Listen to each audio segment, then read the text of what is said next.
Hey everybody, what's going on? And hope you guys are having a good day and welcome to Guns N' Roses Central. And I want to give a big shout out to Jeff, who has been on my podcast a couple times. He actually gave me the idea for this video, and he's the one who actually sent me the links. So as you guys know, Izzy Stradlin was jamming with the guys from Velvet Revolver before they even had a band name and before they even had a singer. So this photo you see is from one of the rehearsals back in probably 2002 or so. And even in Slash's book, he said that they recorded some stuff. They were actually going to have Izzy maybe come in the band, maybe be the singer, but of course it didn't end up that way. And then Jeff was nice enough to send me these two songs. So there's a song by Velvet Revolver on their first album called Do It for the Kids, and that album was released in 2004. And then Izzy's got a song on one of his solo albums that came out back in 2005 called Bomb. And the riffs sound really similar. Like I've linked to them down below. I want you guys to go listen to them and let me know if you think the main riffs sound really similar.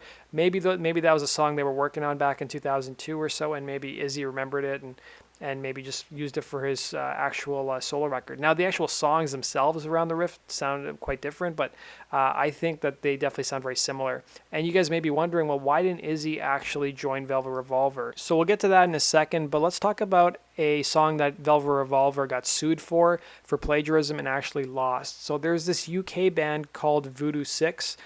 They released a song back on their 1999 album Real World called Cyber Babe.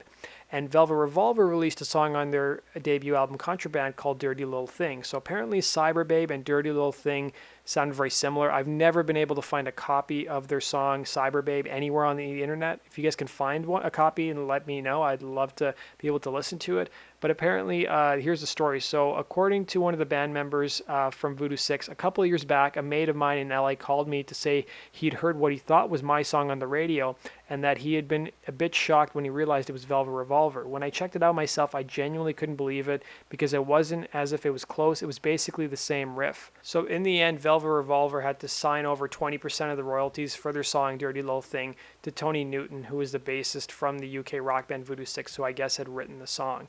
So let's talk now about Izzy and why he didn't join Velvet Revolver back in the day. And, in 2003, Duff and Slash actually explained why Izzy is not part of the new band. So, they were jamming, and then one day, this was around 2002, Izzy just showed up and, he wanted to just check out what was going on. And he actually was pretty adamant about going on tour right away. Izzy said, I've got 8 songs. Let's go. We'll do some covers. Duff and I will sing. But Matt and Slash and Duff were along the lines of, if we're going to do this, we're going to have to do it so it's amazing. And basically, I don't think Izzy wanted to deal with the lead singer. According to Slash, Izzy he was so effing shattered from his experience with Axl Rose that he refuses to ever do anything involving a singer again. And he said they also said that Izzy's sometimes a guy who's sort of there and sort of not there. And they've seen Izzy periodically throughout the last several years, and even during the times that he had left Guns N' Roses. So I've linked to the article down below if you guys want to actually read it. And even in Slash's book, they talked about how Izzy wanted to just rent a van and go play a bunch of small venues. And even in Slash's book, he said that he wasn't sure if Izzy was joking or not. But I also want to talk about some other songs that may share some similarities in the Guns N' Roses universe. One of Guns N' Roses' biggest hits, Sweet Child of Mine, was in the news a couple of years ago because there was parts of it that sounded similar to another song that came out before Sweet Child of Mine called Unpublished Critics, which was written by an Australian band named Australian Crawl in 1981. So this was in the news back in 2015 before the Guns N' Roses reunion was actually announced. And basically, if you listen to both songs, which I've linked to down below, it does sound a bit similar. According to the article, the same chugging chord progression, a similarly sweeping lead break, and the verse melody, and an elongated one-syllable vocal in the chorus. But there were also some pretty big differences between the songs. First of all, the Unpublished Critics song actually lacks the Slash defining riff. The chord progression is not the same in the chorus, and it does not have Where Do We Go Now section that comprises of the song's second half. So if you guys have ever wondered how these lawsuits actually work with, stealing someone else's song, one of the main criteria for providing plagiarism is that the complainant would have to show that the defendant had access to the original song. So while Australian Crawl saw 2 of 4 albums released between 1980 and 1985 hit the #1 charts in Australia, they really weren't that popular in the US. However, their lone US album, a 1984 compilation on Geffen Records, which also happened to be Guns N' Roses' label, called Semantics Included Unpublished Critics. So according to Q Magazine, the writing of Sweet Child of Mine happened rather quickly. Slash was killing time playing the stupid little riff, according to the article, and other members liked it and fashioned the rest of the song around it. But even then, it wasn't entirely original. Axl Rose claimed that his main influence came from a different source. Axel said, I'm from Indiana where Leonard Skinner are considered God to the point that you end up saying, I hate this effing band, he said. And yet for Sweet Child, I went out and got some old Skinner tapes to make sure that we got that heartfelt feeling. So if you guys want to read the entire article, it's down below in the description box. So we also want to talk a bit about Coldplay. They were inspired by Sweet Child of Mine as well. So they had released a single a couple of years ago called Adventure of a Lifetime. So Chris Martin was doing an interview and he said he'd been begging his guitarist for years to make a riff that he liked as much as Sweet Child of Mine by Guns N' Roses.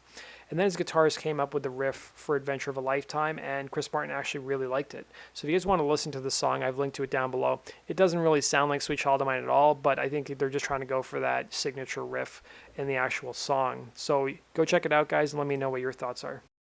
Let's talk now about a band that has been accused of ripping off Guns N' Roses, and this didn't really come to light until probably a month or two ago.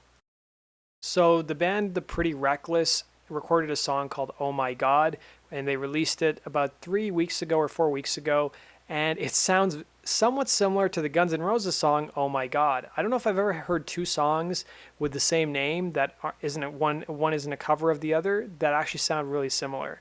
And if you guys want to go check it out, I've linked to it down below. And if you guys know, The Pretty Reckless opened for Guns N' Roses back in 2011. There's a photo of the lead singer with Axl and with DJ Ashba. So go listen to the songs. Let me know what your guys' thoughts are. So what do you think of the Velvet Revolver and the Izzy Stradlin solo track? I think they sound quite similar. And listen to the Sweet Child of Mine one and listen to the Pretty Reckless one and let me know what your guys' thoughts are. So that does it for today's video, guys. Please hit the like button if you enjoyed that video and make sure you subscribe to my channel for the latest Guns N' Roses news, and be sure to like me on Facebook and Twitter. My social media links are down below. So I hope you guys enjoyed that. Wanted to do something a little bit different now that Guns N' Roses is not on tour and I got to fill the time with something else. So thanks for watching, guys, and take care.